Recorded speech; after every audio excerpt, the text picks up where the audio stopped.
नमस्कार, मैं हिमांशु कुमार। आप देख रहे हैं पंचनामा। इस शो में आप सभी का बहुत बहुत स्वागत है। यहाँ हम खबरों की चीर फाड़ करते हैं, उसे अलग अलग ढंग से समझने की कोशिश करते हैं।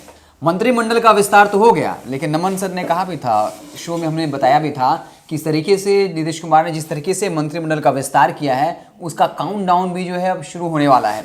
और इसी को देखते हुए शाहनवाज हुसैन ने एक बहुत बड़ा बयान दिया है। उन्होंने कहा है कि हम यहाँ जो है उद्योग धंधों का जाल बिछा देंगे। इस पर जब पत्रकारों ने सवाल पूछा, नीतीश कुमार ने तो कहा था कि यहाँ समुद्र तट है ही नहीं, तो आप उद्योग धंधा लगाएंगे कैसे? तो उन्होंने इस बात को नकार दिया और कहा कि हमारे यहाँ गंगा नदी है और यहाँ पर जहाज चलना शुरू हो गया है। अब आप सोचेंगे कि यहाँ सही कहा है, लेकिन फिर वही हम इसे अलग ढंग से, अलग एंगल से समझने की कोशिश करेंगे कि इस बयान के पीछे, जैसे ही शपथ लिया उसके बाद ये बयान आ जाना, क्योंकि एक बात बता दें कि वो बयान काफी लोकप्रिय हुआ था, नीतीश कुमार का ये बयान, और काफी आलोचना हुई थी। तो शाहनवाज हुसैन की तरह ये बता देना कि हम उद्योग धंधों का जाल बिछा देंगे और समुद्र तट नहीं है, इसका मतलब ये नहीं कि उद्योग धंधा नहीं लग सकता। सर, शाहनवाज हुसैन के इस बयान को आप कैसे देखते हैं? नहीं, बयान तो उनका बिल्कुल ही अच्छा है जी, स्वागत योग्य है जी। मैं कहूँगा कि बहुत भायाबुल है जी। और भाजपा जब किसी राज्य में अपनी पैठ बनाना चाहती हो तो वो इस तरह के हथकंडे लगाती है जी जी।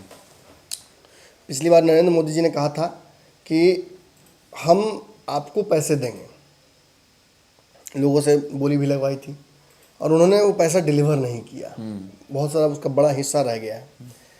चुनाव में रोजगार का एक बड़ा मुद्दा था। देखिए, बिहार का प्रति व्यक्ति आय दर देश का सबसे पीछे चलता है।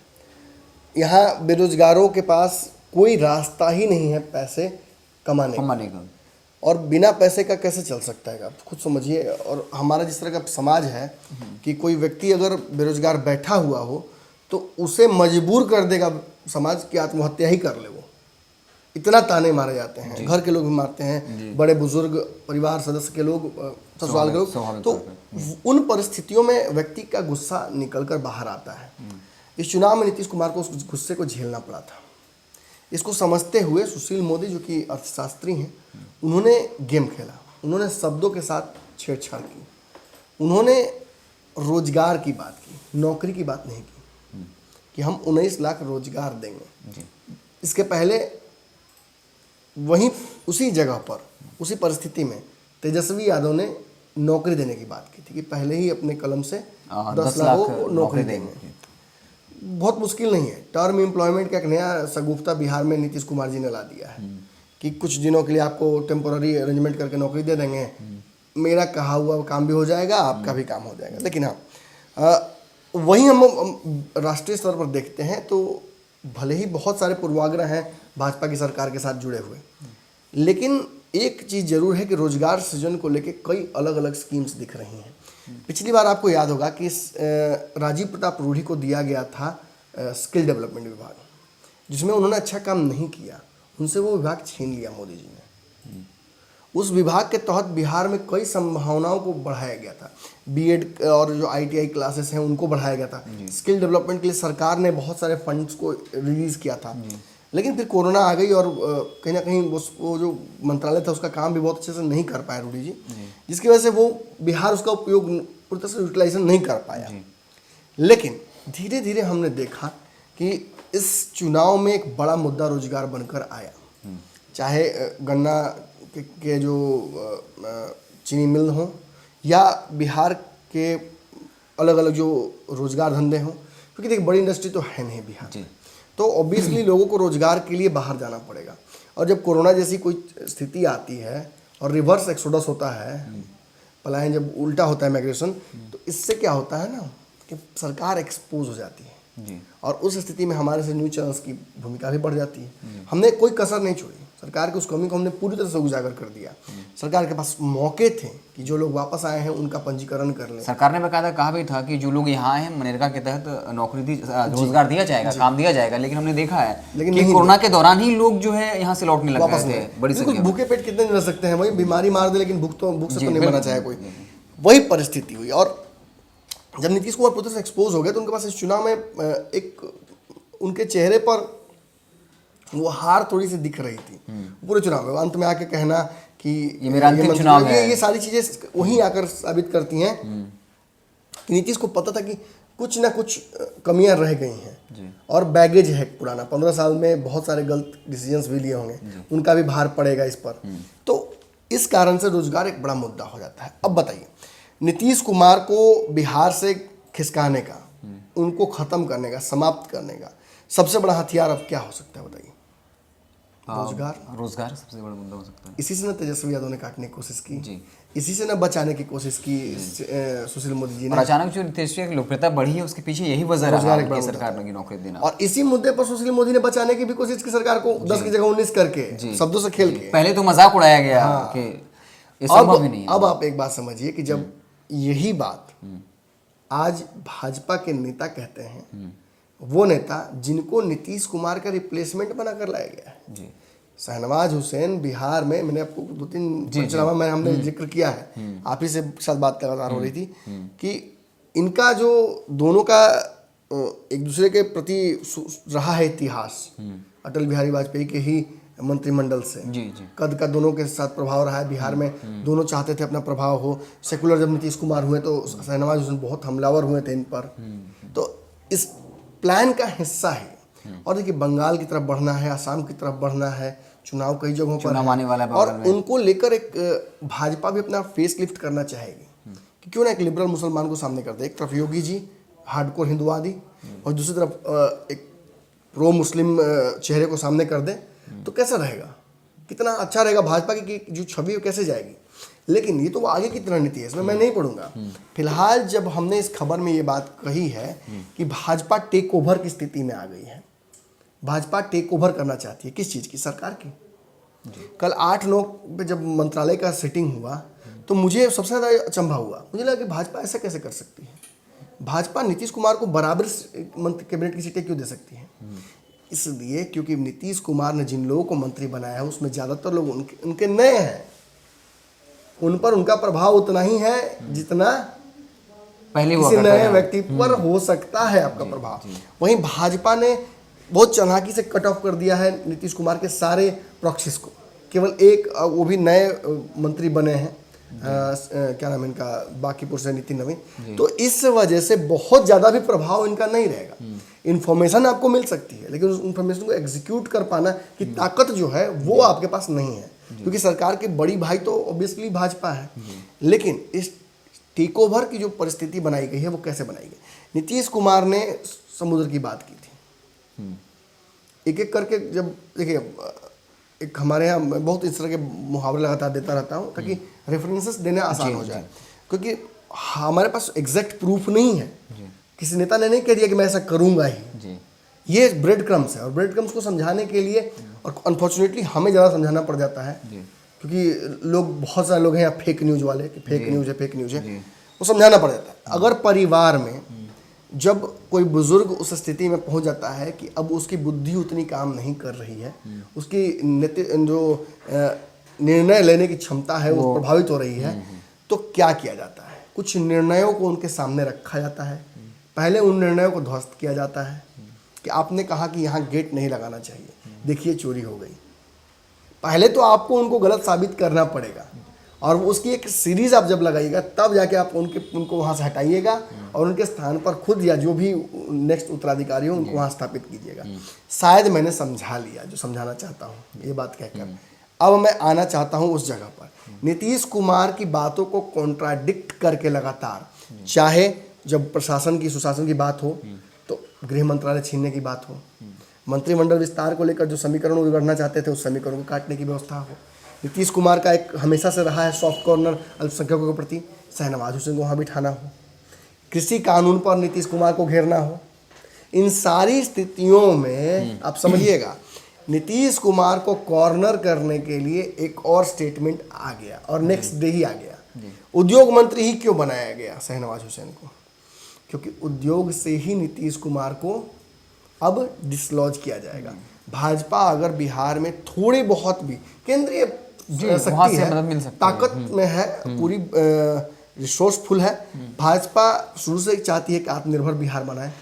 आत्मनिर्भर बिहार बोलती है तो आत्मनिर्भर बिहार भाजपा जी, और उसके लिए बिहार के लोगों को पर्क्स एंड बेनिफिट्स देने का जो रिवाज है वो बहुत शुरू से ही है। डबल इंजन दे दीजिए तो हम ऐसे गाड़ी चला लेंगे स्पीड से, कुछ नहीं हुआ। आप हमें ये दे दीजिए तो हम वो दे देंगे। ऐसे लगातार मोदी जी खरीद फरोख्त करते रहे एक बिजनेसमैन की तरह। अब जब थोड़ी ताकत उनकी बढ़ी है और शहनवाज हुसैन को उस जगह पर बैठाना, एग्जैक्टली उद्योग मंत्री के तौर पर, नीतीश कुमार के हाथ से एक और बड़ा एडवांटेज छीनना है। जैसे कि पंचायत चुनाव को लेकर पंचायत विभाग छीन लिया गया था, गृह विभाग छीनने की तैयारी चल रही है, मतलब सिलसिलेवार तरीके से कमजोर किया जा रहा है। और जब कॉन्ट्राडिक्ट करते हैं नीतीश कुमार की बात को बहुत पोलाइटली, मैं ये बात कह दूं, क्योंकि जब पोलाइटली आप कॉन्ट्राडिक्ट करते हैं, जब आप नेसेसरी रेफरेंस दिखाते हैं, तो लोगों को लगता है कि नहीं गलत नहीं है। और इस पोलाइटनेस में राजनीति में पोलाइटनेस की कोई जगह नहीं होती है, लेकिन जब राजनीति में पोलाइटनेस लाया जाए तो समझ लीजिए कि नाथूराम गोडसे भी ने भी पैर पहले छुए थे गांधी जी के गोली मारने से पहले। आप you can assume it is as a politeness of character, but उसके बाद जो उन्होंने किया उसका जस्टिफिकेशन क्या उस पहले एक्शन से किया जा सकता है क्या? नहीं। आज नीतीश कुमार को डिसलॉज करने के लिए मैं फिर से बोल दूं, रोजगार एक बहुत बड़ा मुद्दा है। बिहार के छात्र आंदोलित हैं, बिहार के मेडिकल स्टूडेंट्स आंदोलित हैं, बिहार के शिक्षक आंदोलित हैं, बिहार के सरकारी कर्मचारी आंदोलित हैं, बिहार के शिक्षक वो टर्म एम्प्लॉयमेंट वाले वो भी आंदोलित हैं, जीविका दीदी फलाना चिलाना ढिमकाना जितना भी बना है सभी आंदोलित है। क्यों? किसी को भी रोजगार की गारंटी साल भर की नहीं। इससे तो बेटर मनरेगा है। अगर मनरेगा के माध्यम से भी रोजगार बढ़ा दिए जाए बिहार में, जिसके लिए रघुवंश प्रसाद लड़ते रह गए, लेकिन वो तो प्लान फेलियर दिखा, क्योंकि उन्होंने कहा था जब बढ़ाया नहीं गया बजट नहीं बढ़ाया गया उसका। लेकिन हाँ, उस प्रावधान में बिहार के लिए कुछ किया जा सकता है। वो सरकार उसमें 19-20 कर सकती है। बजट का मतलब ये नहीं कि सरकार मतलब तय कर दे तो उसमें फिर वो छेड़छाड़ कर सकती है। बिहार के संदर्भ में कोई भी नई स्कीम आ सकती है, सरकार इंप्लीमेंट कर सकती है। और मनरेगा में खास तौर पे ये उसमें प्रावधान बनाए गए हैं कि अगर घनत्व ज़्यादा हो आबादी का जहाँ छोटी जगहों पे, तो वहाँ उसका जो स्केल है उसको बढ़ाया जा सकता है। तो बिहार में इंप्लीमेंट करना आसान। देखिए, शब्दों का खेल है, मैं स्पष्ट बोल दूँ आपसे। तेजस्वी यादव परिपक्व हैं, उन्होंने रोजगार नौकरी कह दी। राजनीतिक रूप से परिपक्व हैं, उन्होंने मैंने नौकरी कह दी। आप भी जानते हैं, मैं भी जानता हूँ कि नौकरी 10 लाख लोगों को एक साइन से दे पाना संभव नहीं है। नीतीश कुमार ने करने की कोशिश की है और that has come back and bitten him. वो जो साइन उन्होंने किया वो अपने ही डेथ वारंट पर साइन करने ऐसा हो गया था। 2000 मुझे याद नहीं कब, लेकिन सेकंड टर्म में नीतीश कुमार ने ये लाया था स्कीम, टर्म एम्प्लॉयमेंट वाला। जब उन्होंने साइन किया कि टीईटी पास अभ्यर्थियों को देंगे, अल्पकालीन नौकरी देंगे, ये देंगे, उस वक्त ही उनसे ये गलती हुई जिसकी वजह से परमानेंट नौकरी मांगेंगे लोग। आप जब बहुत सारे लोगों को एक साथ एक चीज़ देते हैं तो वो संगठन बना लेते हैं, कैसे आंदोलित होते हैं एक साथ, पटना की सड़कों पर आ जाते हैं, राजनीतिक पार्टियां उनके साथ खड़ी हो जाती हैं। तो आपके खिलाफ आपने लोगों को बेनिफिट दिया, लेकिन वो आपके खिलाफ यूज़ किया जाता है। तो ये ना हो इसलिए। और जब उन्होंने नौकरी की बात की तो भाजपा ने रोजगार की बात की। और आपको क्या लगता है, मुझे बताइए, क्या बिहार में भाजपा जो रोजगार की बातें हो रही हैं चाहे तो नहीं दे सकती है क्या? अगर नहीं हो पाता तो क्या हम और आप मांग रहे होते? क्या नहीं हो पाता तो हमारे बिहार के जितने भी युवा हैं रोजगार के लिए मांग रहे होते क्या? रोजगार के लिए वोट कर रहे होते क्या? संभव है जी। और इसी पर भाजपा की आगे की रणनीति निर्भर करती है। आज भाजपा को बिहार में आत्मनिर्भर बनना है, तो नीतीश कुमार के इस स्टेटमेंट को कि समुद्र के बिना नहीं हो सकता है, वो बहुत बड़ा ब्लंडर कह सकते हैं, गलत साबित करना होगा। और कहीं ना कहीं कर दिया पोलाइटली। शहनवाज ने कह दिया कि जरूरी तो नहीं है कि जिस जगह पे समुद्र हो वही विकसित हो। हाँ, समुद्र एक ट्रांसपोर्टेशन का सिस्टम हो सकता है, लेकिन डबल कॉन्ट्राडिक्शन क्या? बिहार में गंगा है और यहाँ जहाज चलने शुरू हो गए हैं, चलने शुरू हो गए हैं, मतलब वो भी क्रेडिट वही ले रहे हैं। बकायदा वो शब्द का इस्तेमाल किया कि हम उद्योग धंधों का जाल बिछा देंगे। मतलब नीतीश कुमार को सीधा कॉन्ट्राडिक्ट कर रहे हैं, उन्होंने जो कहा था वो गलत था, बीजेपी ये करके दिखाएगी। पोलाइट कॉन्ट्राडिक्शन और ये करके उन्होंने कहीं ना कहीं एक जो ना कि देखिए, अब ऑब्वियसली जब 5 दिनों का टेस्ट मैच होता है, पहले दिन आप आते हैं तो सब कुछ सोचता है कि नहीं अभी तो 5 दिन बचे हुए हैं, लेकिन जो इनिशियल कहा जाता है ना कि मोमेंटम, तो वो आगे का एक दिखाता है कि वो किस रणनीति के तहत आगे चलेंगे। अगर शुरू में ही कोई 10 ओवरों के अंदर में 2-3 विकेट गिर जाए या अगर अच्छी रन स्कोर करने लगे बैट्समैन फ्रीली, तो समझ में आता है कि लगता है पिच या तो बॉलरों को सपोर्ट करेगी या बैट्समैन सपोर्ट करेगी या कौन सी टीम लीड ले रही है। और कहीं ना कहीं मंत्रिमंडल के विस्तार के साथ ही कल हमने बताया था कि प्रॉक्सी वार की शुरुआत हो गई है, और प्रॉक्सी सबके सभी के पास है। नीतीश थोड़ी ऐसा कि सबसे कमजोर है, नीतीश के खिलाफ ये बयान जो दिया गया है, नीतीश इसका जवाब देंगे, लेकिन ऐसे नहीं, अब वो उसको घुमा के देंगे। लेकिन एक बात तो स्पष्ट है कि नीतीश कुमार की सरकार को टेक ओवर करने की तैयारी भाजपा ने शुरू कर दी। तो ये आज का हमारा पंचनामा विश्लेषण था, जिसमें हमने बताया कि जिस तरीके से शाहनवाज हुसैन ने बयान दिया है, वो बयान कोई मामूली बयान नहीं था, क्योंकि नीतीश कुमार के ये बयान बहुत लोगों के बीच में पहुंचा और जिस वजह से उनको आलोचना झेलनी पड़ी। और विपक्षी पार्टियों ने बार बार इस बात का जिक्र किया, नीतीश कुमार तो कह रहे हैं कि यहाँ समुद्र तट है ही नहीं, तो वो रोजगार कहाँ से देंगे। और इस बार आपको पता होगा चुनाव, रोजगार एक बहुत बड़ा मुद्दा बना और यही वजह थी कि जो अगर आप देखें एग्जिट पोल से पहले जो ओपिनियन पोल हुआ था, उसमें तेजस्वी की सरकार बनी रही थी, वहां बहुत फासला था। लेकिन जब एग्जिट पोल आया तो वहां पे महागठबंधन की सरकार बन रही थी और रोजगार एक बहुत बड़ा मुद्दा बना था।